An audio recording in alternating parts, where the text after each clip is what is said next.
Yo, yo, yo, what's going on, guys? It's your boy Emerson Aguilar. It's Come a Vibe here. Yes, sir. We're here with the Luxe Studios. What's going on, guys? Yes, sir. What's up, How you guys doing? How y'all doing? What y'all up to today? Today, we after this we're going to Ale House and kind of just celebrating, man. We just opened up our barbershop this past Tuesday. It was a very time crunch, It was, but yeah, we're gonna celebrate after this and just yeah. So is it just you three who run it? Yeah, it's Okay. just us three. Honestly, I started the brand in 2018, and it was just a clothing brand that I started with, and So you started the clothing brand before the barbershop? yeah, Oh, okay. this was I get it. this is 2018, so I've had this brand for 5 years, and fast forward, I got into barbering and wanted, I'm into clothes, so I was just like, man, I'll just make this like a barber shop, So I brought these guys in a couple months ago, actually. I would say probably like 5 months ago. Pretty much pitched them the idea of being my business partners, of this brand, and showed them the vision of what I want it to be. And 5 months later, we got our first shop. That's crazy. So, How do you guys know each other? Or how'd you guys meet? Ref? Yeah, so the way I met JP and Ton, at the time, I think it was like 3 years ago. It was at the time when I was looking for a new barber. Yeah. So I followed this Instagram account called Fine Line. It's a barbershop in Lee Summit. I saw the story, and then I saw the person who tagged, and it was this guy, JP. So I clicked on it, booked with him, and went up to Fine Line to get a haircut from him. And from there on, we just talked about, and he was there too. So Okay, so you met both. Yeah. That's how we crossed paths. So we were just talking and just, But and I think he asked me if I wanted to go to Dallas with them. I was like, sure, why not? Yeah. Just, Let's go party. no, yeah, they seem like cool guys. And Yeah. from there on, we just connected. Yeah, it's crazy how I met them. Just going through Instagram looking for a new barber. Literally how I met you, but clothing brand. Yeah. That's crazy. Yeah. What about you two? I met Josh 7 years ago when I was getting into life insurance. That's when I started my business.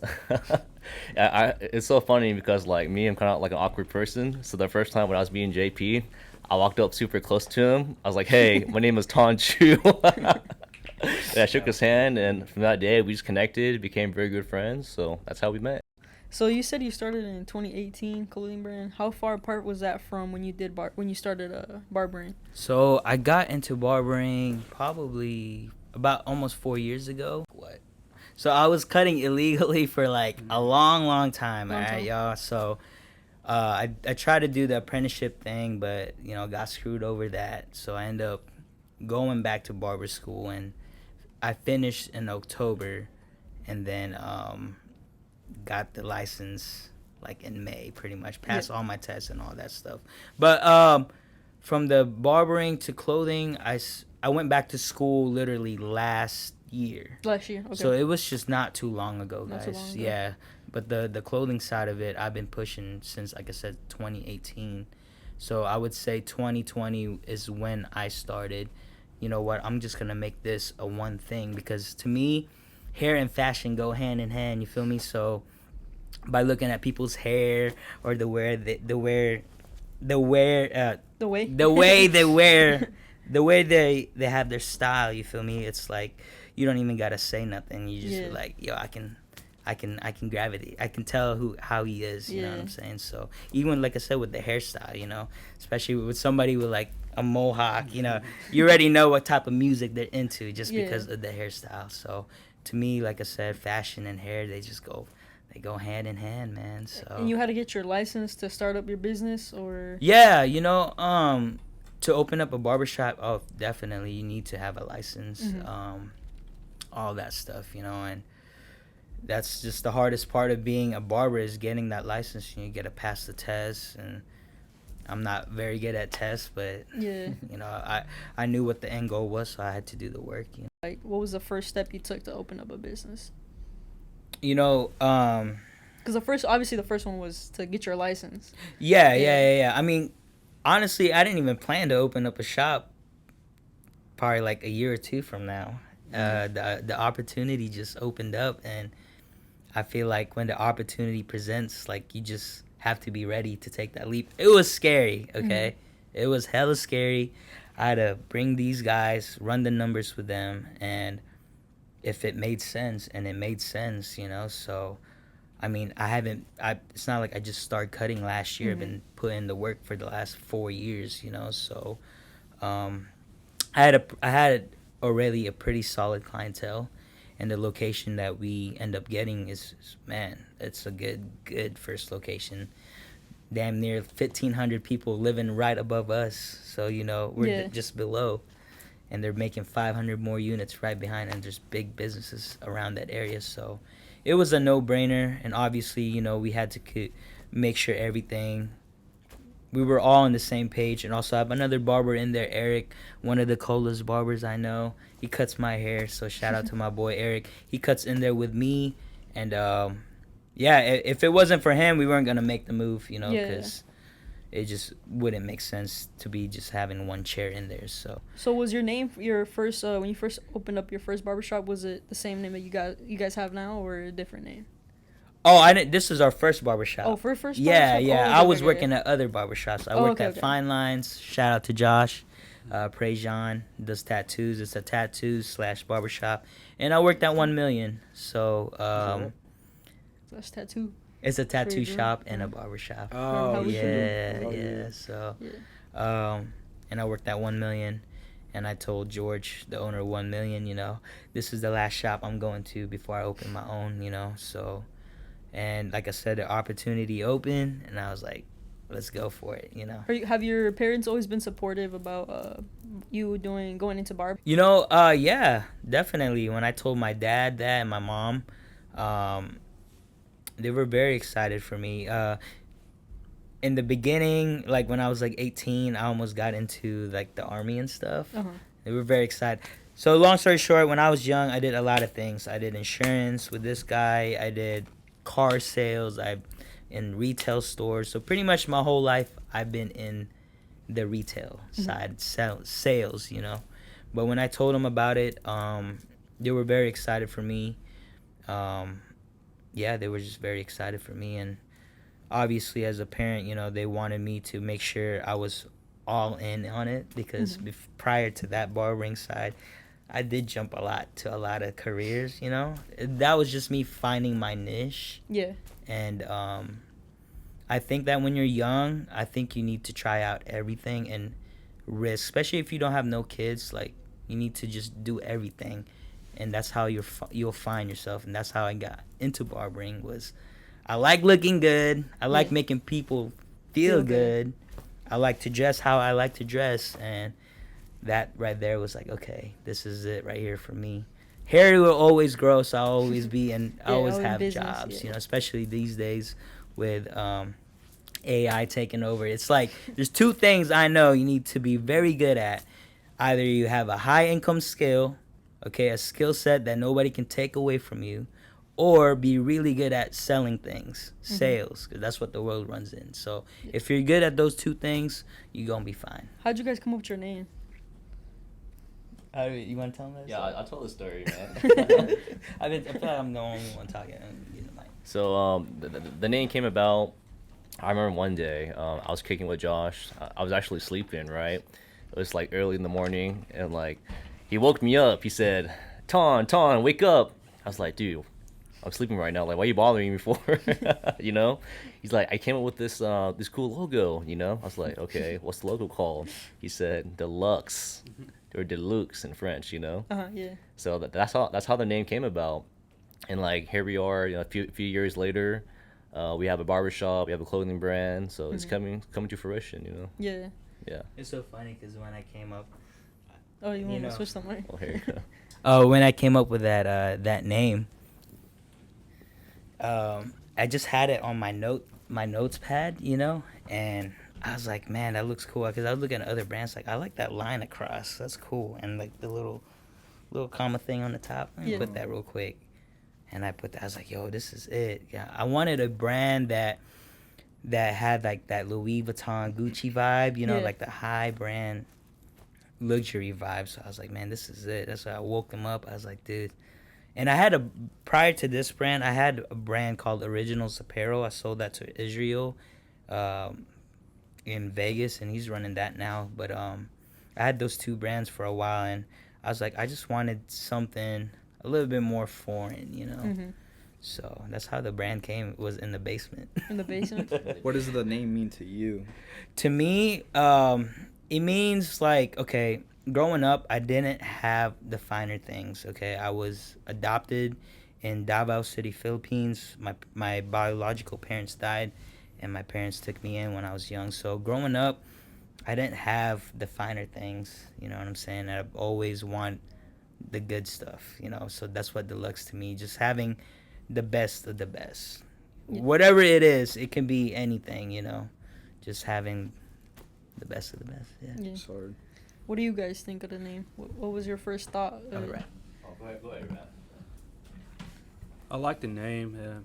It's like the name to me. He says luxury, but to me it has also that streetwear vibe. Mm-hmm. It just reminds me of like I don't know if you know this brand called Gallery Department. Yeah. It's kind of the same vibe. We kind of have the similarities to it, as I feel like. But yeah, it's a cool name. We get a lot of good feedback when we do events. At recently we did a recent event we done is called Soul Swap KC. Yeah. They lit. At Crown Center, and all the feedback we get is like, oh, the name is like it sounds luxury. Sick, They yeah. like it when they pick up our clothing or shorts. They say it's not like that cheap stuff. It's like it's Quality. heavy. It's quality. That's what we aim for. Yeah. That's good. But yeah, that's like How long did it take you guys to be like, I guess, fully on? I mean, obviously you guys are successful, but you guys still have yet more to come because you guys have so much in mind. But how long did it take you guys to actually get like steady with the clothing? You want me to go? Yeah. How long it take us to Yeah. get? We just had to basically just plan together on how to promote our stuff. Basically, be consistent on posting things on Instagram. It got to be quality too. So we went out to Vegas. We dropped a video with Davin, who's a good friend of ours. And yeah, I feel like that's what's we're slowly taking us to the next level, just dropping some dope content. So it's about content and quality, basically. Yeah, absolutely. How I feel about if you want to get to where you want to be, you gotta be creative. You gotta stick out from everyone else and just stay consistent and have good content. Good Yeah. shit. Yeah. You guys got a good team. Nah, For yeah. real. What do you guys use made to order, or how do you guys do it? Do you guys buy 'em No, bulk? we actually just I've done that before. Nothing wrong with that type of business model or whatever you call it. But we print our stuff. Shout out to Tim.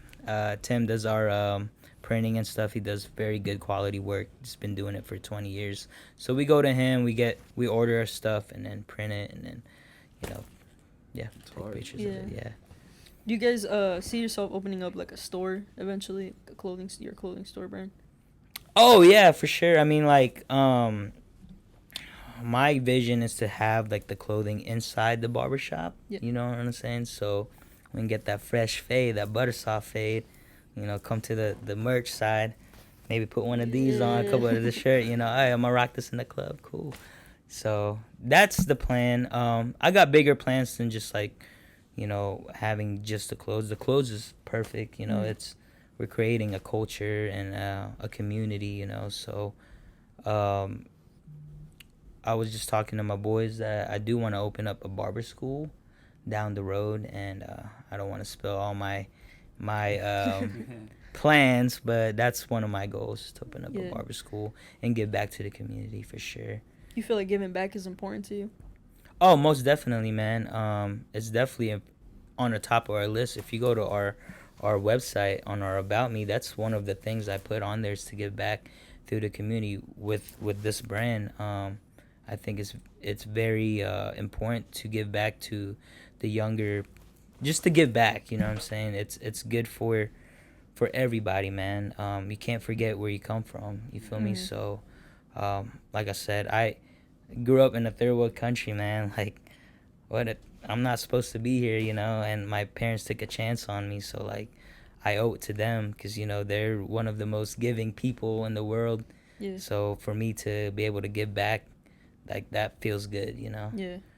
from the heart, you know. So not for like the clout and shit. So I know how it is to like not eat for a day. You feel me? Yeah. Yeah. So yeah, definitely, man. I always put that behind my head to never forget where I came from. You Yeah. know. So. And I feel like that's where you also get like your motivation, you know. Oh yeah, for So- sure. I was telling these guys, man, when I was young, dude, I was like 4, 6. My boy next to my neighbor, we live in this village. The next door, they had a bakery shop, right? And every morning, man, I was like, I gotta make some money. So I go over to him, and we call it in the Philippines pan de sal, which is bread. So I go all over the village and sell the box of hot pan de sal, put it on my head, you feel me? And then go around each house, and if they want to buy a hot bread, you know. Yeah. So been a hustler since I was young, man. Like this shit was born in me. Mhm. Like back then too, back in the Philippines, we used to find all my cousin will gather up all like the Coke bottles. Yeah. And we go to the store and sell them for money. So yeah, Yeah. so Entrepreneur mind. Yeah. for sure, yeah. I like that. So how old were you when you came to the U.S.? I came here when I was about I think I was 8 or 7. Definitely a culture shock, I would say. I've never seen a road before, so that was kind of weird. And also working toilets, bruh. Like working toilets. Uh-huh. Imagine that. Back home, you had to get water in the tub or like in the little bucket. And you better be praying that shit flush down the one time, because you know water, it Yeah. scars back there. You know what I'm saying? So, yeah, I mean it's crazy, man. It's crazy to look back, and sometimes you just have to like check yourself. And I do it now. Like, you know, I got a roof, I got food, I got money, I got car, like stuff that I would think if I was back home, I don't think I would have. Yeah. You know, so I'm really thankful for my parents that took me in, man. So I owe it all. I'm probably forever in debt with them. So everything I do is just to be able to, hopefully one day to go back home and open up businesses to help out my cousins and, you know, send money and stuff. Yeah. So No. to help out. How did your parents they came here legally and everything like that? Yeah, so earlier, when my dad told me in like the 70s, it Uh-huh. was easier to like lie. Mm-hmm. Yeah. Better you were a citizen, right? But now it's a little bit harder these days. But yeah, my mom came here, she was a nurse, so that's how she got out of Gotcha. the Philippines. And then my dad followed, I think, a couple years after. And I remember he used to tell me he used to work for these paper companies, making like $2.75 an hour, some shit like that. And whatever he did to make money, because I know he told me they already had their first kid, so whatever jobs he could get, you know, he had to do it, obviously, to provide for his family. So I think that's where I get like my grit and hustle from, just watching him when I was young and seeing how hard he really works. For all the people who don't know, we have one of the biggest sports memorabilia stores in the whole Midwest. Everything's authenticated, signed. We do a lot of private signings with Mahomes, like the Chiefs players and stuff. So Crazy. he's been doing it since 1992. We're just flipping cards, and then got into the big store. And he has multiple consignment stores in Branson and all over the city and stuff. So Pretty he's cool. very well known in the cards collectible scene here in KC. So he's been doing it for a long time. It's pretty cool. So, Yeah. You collect cards? I do not. You do not? I don't. What? Yeah, that's all my pops, bro. Dang, he never Yeah. put you on, or he probably did. And you I've seen him. I've seen the work that goes Mhm. behind. It's freaking crazy, bro. Mhm. Yeah, like a lot of researching. Oh, yeah. There's a lot of fakes out there, so you got to Oh, know yeah. what you're buying. But yeah, just watching him, like I said, when I was young. That's how I made money too. How I made my allowance was helping make the plaques, you know. So Yeah. I needed some money, make some plaques for you. Boom. It's crazy. Right now you're not. There's so much more to come for your story, for you, all you guys. Yeah. Specifically for you, like there was so much that had to happen for you to be at like where you're at right now. some people have it easier and they don't follow their dreams, and then you had to like go through so much. Yeah, it feels like That's what people don't see. Yeah. They think it's easy. it feels like my whole life I've just been behind. What is that saying? Like my back against the wall. Is that right? Against the wall, yeah. Yeah, like I've had to fight and scratch pretty much, you know. Coming here, didn't know how to speak English, all that stuff, so it's just crazy, man. What year was it when you came here? When you 2002. 2002. Okay. Damn, I was. Wait, so how old were you? Oh, okay. I'm 30. Okay. You cut that out there. You cut that out. I'm playing with you. No, but I feel like this is something that you guys should all be proud of. Like how he was saying, because, you know, I'm pretty sure each one of you guys have your own background as well. But it's inspiring for the world, you know, to look back at yourself, too, and say, damn, like, I started here, and this is where I'm at. And then not just that, but, like, helping your family and giving back is what's important, too. Because everything you give always comes back. That's what I believe. It come back tenfold, bro. It's crazy. It's crazy. Yeah. What's your vision for it, like, in, let's say, 2 years from now? 2 years from now, hoping to have multiple deluxe studio shops. Mm-hmm. Would love to franchise it, so got some stuff up my sleeve. Hopefully we can get that rolling, but that's the goal in a couple of years. Multiple shops. These guys want to be barbers too, so I'm gonna help them get their licenses and doing it the right way. No cutting corners. I'm not gonna say no names, but yeah. I mean, multiple shops, and yeah, that's the goal. What advice would you give to the people watching that are starting their clothing brand? Definitely in the beginning, obviously I didn't have the resources, but don't cut corners, guys. That's one thing, because, you know, you get that one shot when somebody grabs that shirt or whatever it is, they're going to feel that quality, and you'll know then if you got it or not. So I would say just don't cut corners. If it takes you longer to release something, just make sure it's right. Just don't rush the process. You know, what would you say? I say don't be afraid to take risk, you know. Starting a clothing brand can be hard, you know, especially in the beginning. But it's all about having that belief within yourself and believing in the vision, working hard, you know, being consistent. And that's pretty much it for me. That's what I think. Yeah. Yeah. What about you, Ryan? My advice is just the same like them. You know, just have confidence in yourself. Take that risk. Money come and go. You can miss, like, there's this one thing, it always stuck to me, like, if you don't shoot that shot, you don't know if you make it or not. Facts. You miss every shot you don't shoot. Yeah. Exactly. That's how I feel about it.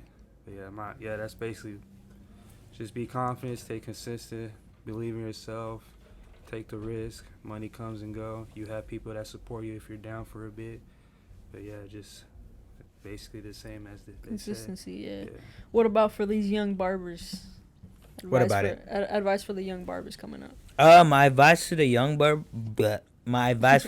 barbers is to go to school, guys. All right, it's gonna take a while. Like, do not cut corners.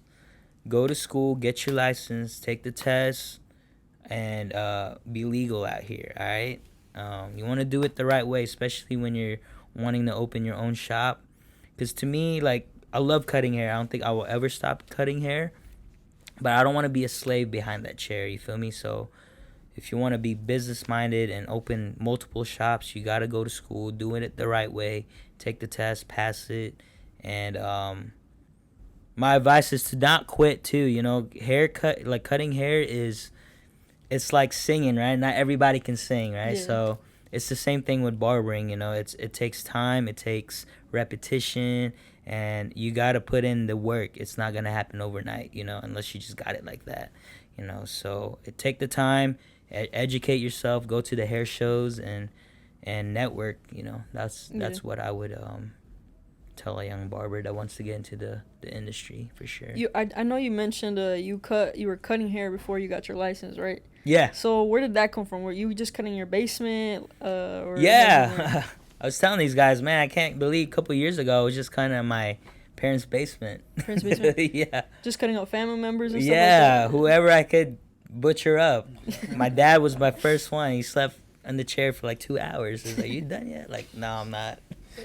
And then he came around finally, gave me a chance, and yeah, it started at my parents' basement, and I bought a barber chair and everything. It was my plan A. I didn't have no plan B. This was it, you know. And Yeah. this is what was gonna get me out of working for somebody and just being free. So, yep. How'd you start to build that clientele? Like when you were first cutting in your basement? Oh, so going back to like I said, I was a car salesman. Oh yeah. So it was it was like I said, building the clientele. You got to be a people person, right? Mhm. So I sold my in the beginning. I sold my. I still do it till today, but I sold myself a lot. And if people can, what's that word I'm looking for, bruh? Relate to you? Or? No, that's not the word. If people can trust you, you know, like you got to trust people to cut your hair, right? So Yeah. if people can trust you and have confidence in you, it's over, man. And that's what I did, was sold myself to the client that was sat next to me. And with barbering, you get that one shot, bro. Yeah. It's that one shot. So, you know, I did everything I could to keep the clientele. And a lot of those clientele that I cut at Fine Lines, they followed me everywhere. So a lot of them followed me to the new shop that we have right now. So I must be doing something right. So Yeah. That's good. That's good. selling yourself, man. Selling Yeah. yourself. You ever fuck somebody's hairline up though when you were starting? Oh my gosh. Yeah. Yeah. I actually, not too long ago, I showed it to my friend Xavier. I was like, damn, dude, I messed up your damn bar. And he still comes back and gets a haircut from me, so I get him right now. But definitely, I mean, in the beginning, dude, you're not going to be fired, you know? Yeah. It's just learning the process. Practice. So, yeah, Yeah. practice, like you said. So, yeah. Damn. It's gonna be exciting to see y'all cut hair as well. Going to Yeah. school. It's gonna be cool. You guys have in mind, you guys are gonna work for him, right? Work at the same open up more studios in? But yeah, absolutely. That's Yeah. the goal right now. I'm not a barber yet, Yeah. but after being in this business, like Josh just really inspired me to become a barber. Like I'll be in the shop, I'll be taking notes, I'll be watching him cut, and it just really inspires me. Like that's what I want to. That's what I want to do. You know, cut Yeah. here. Like I just love the brand. I love clothing. I want to be a barber, cut hair. For me, it just seems like very peaceful, you know, like in Yeah. the shop, hanging out, your good friends, cutting hair. Yeah. It's just like, it sounds fun, you know? Yeah. That's pretty cool. And then you guys travel together, right? Yeah, Yeah. we travel a lot. We travel every single year. How many trips you guys take a year? Oh, goodness. So I've known Josh for over 7 years now. So me and him took our first trip 7 years ago when I was in the insurance business. Haven't stopped since then? Absolutely. So our first trip was actually to Vegas. Vegas? And like every single year, that has become a tradition, you Yeah, know? yeah. Spend that money that day. Yeah. And you guys invest in other than clothing and shop? You guys invest money in anything else? Yeah, I invest in like a Roth IRA. I invest in life insurance with cash accumulation. Yeah. Yeah, just stuff like that. Just regular investments. Yeah. You guys invest in crypto and all of that too? Yeah, go ahead, man. Yeah, I got some money in crypto. You know what I'm saying? My tip would be to invest in assets that have utility. All right, not the pump and dumps, not the Dogecoins. Don't invest in that shit unless you get in early. You know what I'm saying? But if it's pumping, guys, don't invest because you might lose your money on the drop. But yeah, invest in cryptos that have utility, what the banks are using, and do a lot of research too. Yeah. What you at? I got lucky on Dogecoin. It was like one of those pump and dumps type of thing, but I got in at the right time and got out the right time too. Same thing with like GameStop, got in the right time and got out the right time too. Yeah. But yeah, like I said, just do your research on what you invest. Tell them about the shoes, man. You invest in shoes. I mean, I'm a sneakerhead. Shoes is kind of hard right now because you can only make so much. You can only make not even $100 off of each shoe. Yeah. It's all about the bulk. So as you make basically you just sell them in bulk, and that's where you make the most on reselling shoes. today's game, it's like the sneaker market is flooded with like for example, Dunks. They keep coming out like the Panda Dunks. Yeah, Like they do keep at coming first out. it was kind of high. Now they just keep dropping. Dropping. So I wouldn't say sneaker will be like the best investment. It's just like the hype stuff, like Travis Scott's, Off Whites, something Mhm. like those. If you can get lucky to hit You them. got any off whites? I used to have a lot, but I sold Damn. most of my sneaker collection just because I see it as like I can't let them just sit there. If you let them sit there, they're gonna over time they're gonna deteriorate. They're gonna crumble on you. Yeah. So I'd rather just sell most of them and keep the ones I like to wear. Yeah. So You be using bots? you said what? You be using bots? No, I never used the bot. It's just Really? pure luck. Really? Yeah, it's just pure luck. I like sneakers Damn, app. is I need good that then. look. Yeah. Sneaker. I used to hit a lot on sneaker. But as right now, I haven't been hitting it that much. But I never used bots. I've seen other people use bots. I mean, it's whatever. Yeah, I'm pretty sure when you have your like the resale stores. Yeah. Pretty sure they be using bots because they be getting in bulk unless they know somebody. No, I'm pretty sure. Yeah, I think they usually. I mean, these days they just like they find who goes in there and offers payout, like StockX payout. Then they mark it up. Usually sneaker store, they mark it up because they gotta cover their rent, they pay their employees and all that. So that's why like some people. Well, the only convenience is they authenticate it for you, and you be ready to buy it. But if you go through like StockX or Go, you gotta wait like 2 weeks. Then if it's not authentic, they refund you money. Then you gotta look for another pair to buy. Damn, yeah. So y'all could open up some shoes, clothing, barbershop. Damn, Yeah, that's crazy. Yeah. Damn. So you said, where do you see yourself in 2 years from now? 2 years from now, hopefully, we should have a couple, multiple locations around the metro area, and hopefully expand the clothing side of the business. So Okay. that's Yeah. the plan.